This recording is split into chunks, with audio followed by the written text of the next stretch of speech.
My brother did not realize he was announcing a family dinner at a house I had been paying the mortgage on for 6 years. He sent the group chat message on a Tuesday afternoon, a long one, the kind where you can tell someone practiced it. He talked about how important it was for the family to be together, how our parents were getting older, how we wanted everyone to feel welcome. Everyone except me, apparently, because at the very bottom, after all that warmth, was a single line.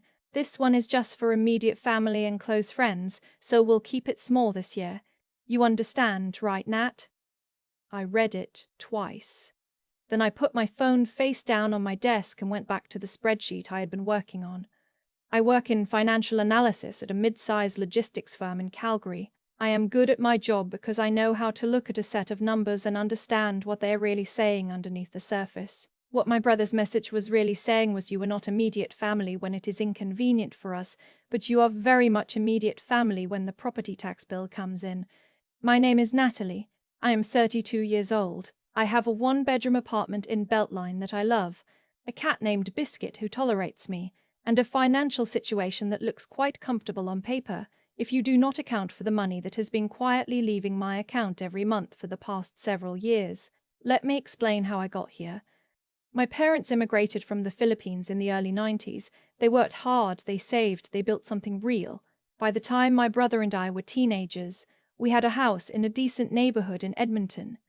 2 cars, and the general understanding that family took care of family. I believed in that.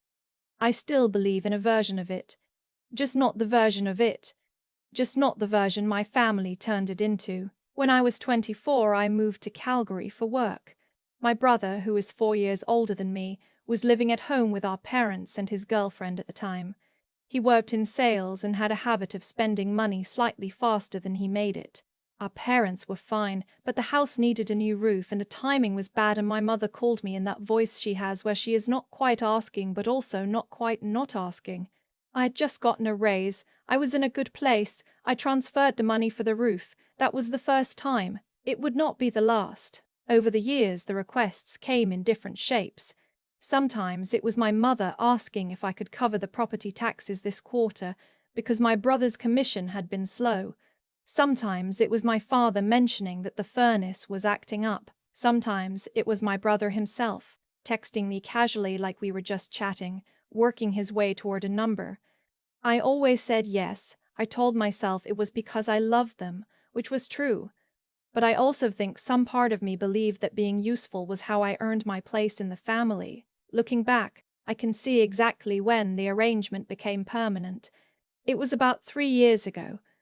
My brother had gotten married by then. His wife, who I will call my sister-in-law, was a woman who had very clear opinions about how money should be spent and very little interest in where it came from.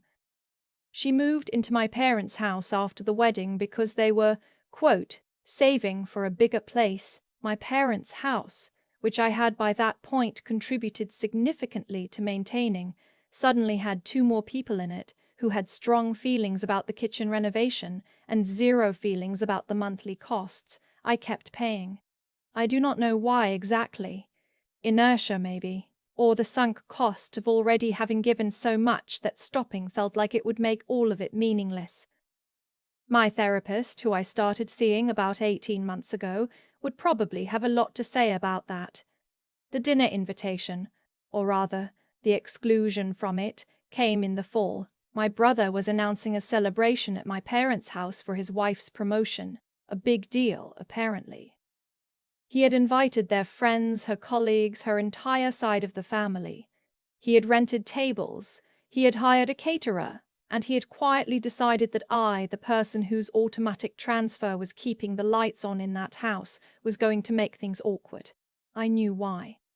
A few weeks earlier, I had asked a question at a family call that nobody liked. My sister-in-law had mentioned offhandedly that they were planning to convert the basement into a proper in-law suite, and I had asked, genuinely just thinking out loud, whether that would affect the property value and whether it was worth getting a formal appraisal done since I had equity in the place. There was a silence on that call that I could feel through the screen. My brother changed the subject. My mother made a small sound that she makes when she wants everyone to move on. After that, the energy shifted. My sister-in-law stopped responding to my messages. My brother became vague when I asked about plans. And then came the group chat message. "You understand, right, Nat?" I did understand. I understood completely. I want to be clear about something. I did not cry. I was not devastated. I had been in enough boardrooms to recognize when someone had made a calculation and found you to be a liability. What I felt was something much quieter and more clarifying than sadness. It felt like finally being given permission to do the math myself. So I sat at my desk in Calgary and I did the math. I had been transferring a fixed amount to my parents' joint account every month for 6 years, originally framed as help with the mortgage they had refinanced. I had covered 2 major repairs out of pocket. I had paid the property taxes twice when things were tight. I had bought my parents flights to visit relatives in Vancouver more times than I could quickly remember. I had never asked for any of it back because it was family, because you do not keep score with family, or so I had been told. I opened a new spreadsheet. I did keep score, actually. I just had not looked at it in a while. The number, when I added it up, was significant. Not life-ruining for me, but significant. More than I had consciously registered.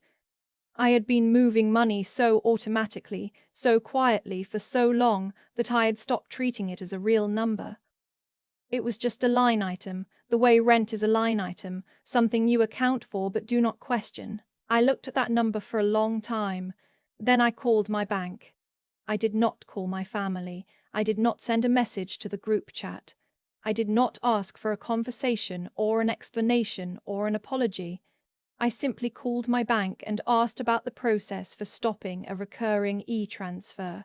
The person on the line was very helpful and very efficient, and the whole thing took about 4 minutes. I also called the utility company that was billing my card for the internet and cable package at my parents' address. I had set that up years ago when my father retired, and I thought, briefly, that it would be a temporary thing. I cancelled it. The representative asked if there was anything they could do to keep my business, and I said no, thank you. This one is just for immediate family. I booked myself a flight to Vancouver for the weekend of the dinner. I had a friend there, someone I had been meaning to visit for almost a year.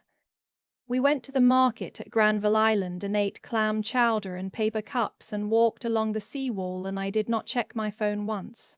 When I got back to Calgary on Sunday night, I had 17 missed calls. The calls started Friday evening, which I imagine was around the time my father discovered the internet was down. My mother called twice.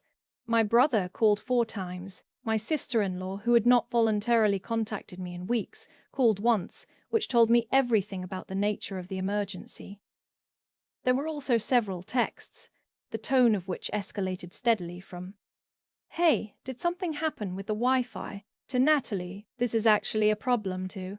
Why is the mortgage transfer showing as stopped?" That last one came from my brother at 11:30 on Saturday night. I read it in my friend's spare bedroom in Vancouver, and I turned off the lamp and went to sleep. I had anticipated the calls. What I had not fully anticipated was how little I felt when I saw them. I had expected some guilt, the familiar pull of being needed, the anxiety of having disappointed people I loved, but I'd spent the whole weekend not thinking about it, really living inside a completely different version of my life. And when I came back to the notifications, they just looked like data, inputs requiring no output. I texted my brother on Monday morning before my workday started. Short, clear, no apology, no explanation. I told him I had made some changes to my financial commitments and that I thought it was a good time for the family to reassess the arrangements around the house. I told him I was happy to talk when everyone was ready to have that conversation calmly. He called me within 3 minutes. I let it go to voicemail. His voicemail was long. He used words like abandoned and blindsided, and how could you do this right before everything? He mentioned his wife's promotion dinner twice, as though the timing of my decision was an act of deliberate sabotage rather than a direct response to being told I was not welcome at a dinner held in a house I was paying for. He said our mother was upset. He said our father did not understand what was happening. He said I was being cruel. I saved the voicemail. I have a habit of keeping records. What followed over the next 2 weeks was a kind of negotiation that was never quite called a negotiation. My mother called me and spoke carefully, the way she does when she is trying to broker peace without admitting there is a war.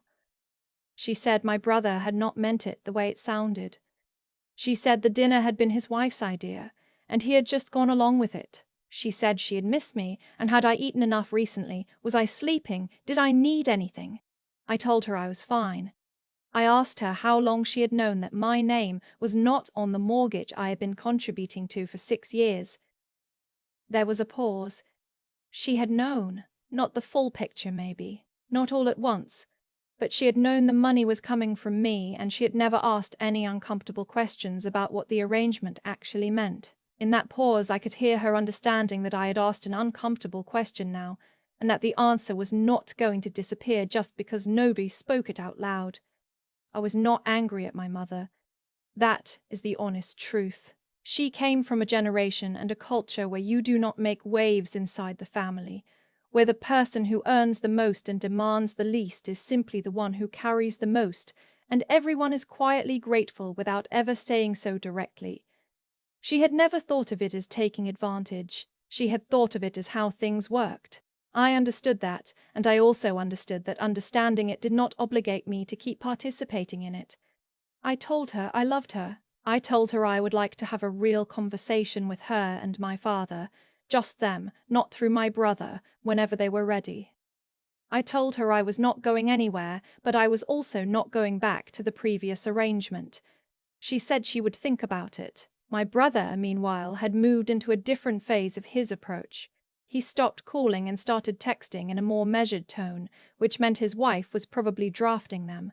The texts were about logistics. They mentioned that the internet being cut off was affecting my father's ability to do video calls with relatives overseas.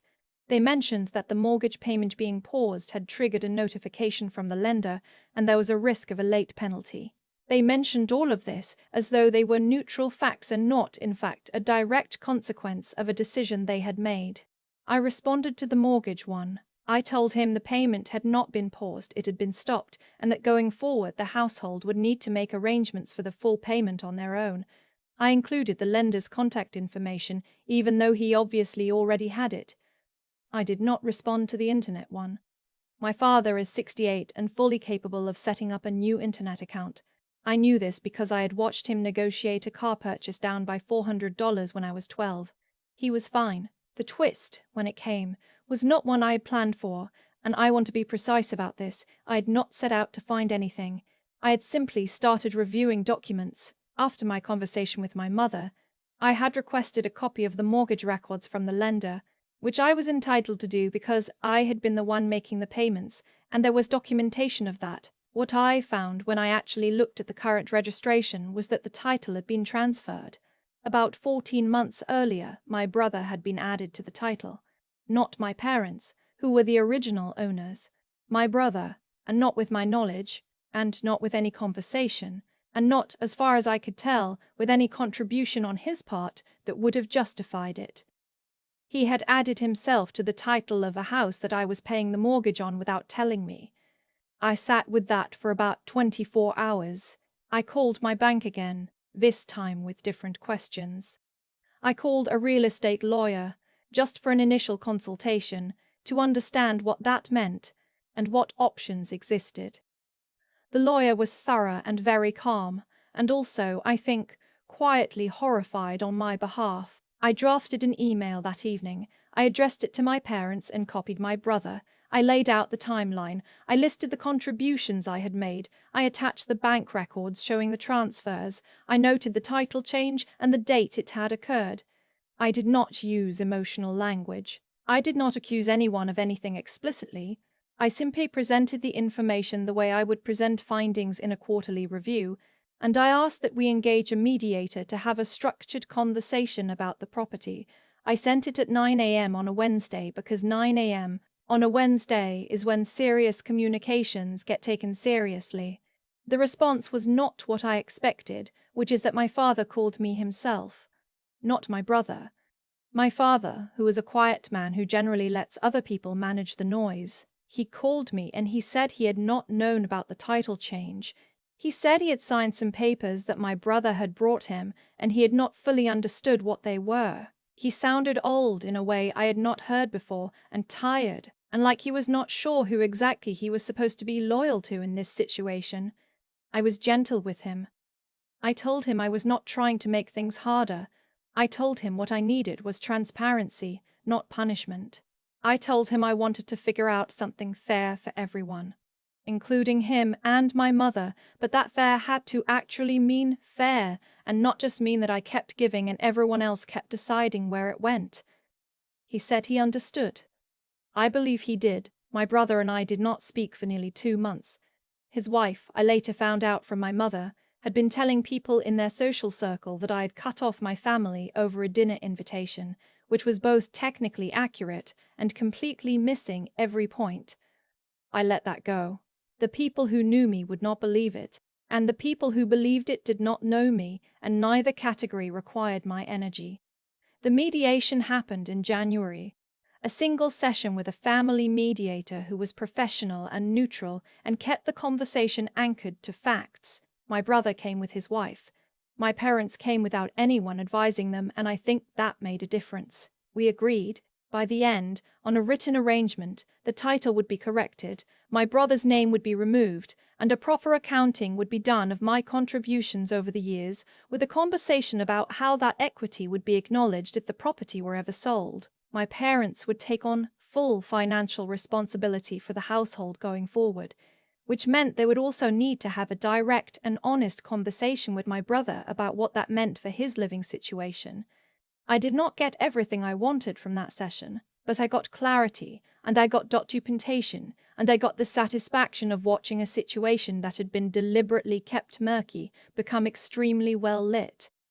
I still talk to my mother every week. We are finding a new version of our relationship, one where I can say what I actually think, and she can hear it without it feeling like a threat to the whole structure. It is slow going sometimes.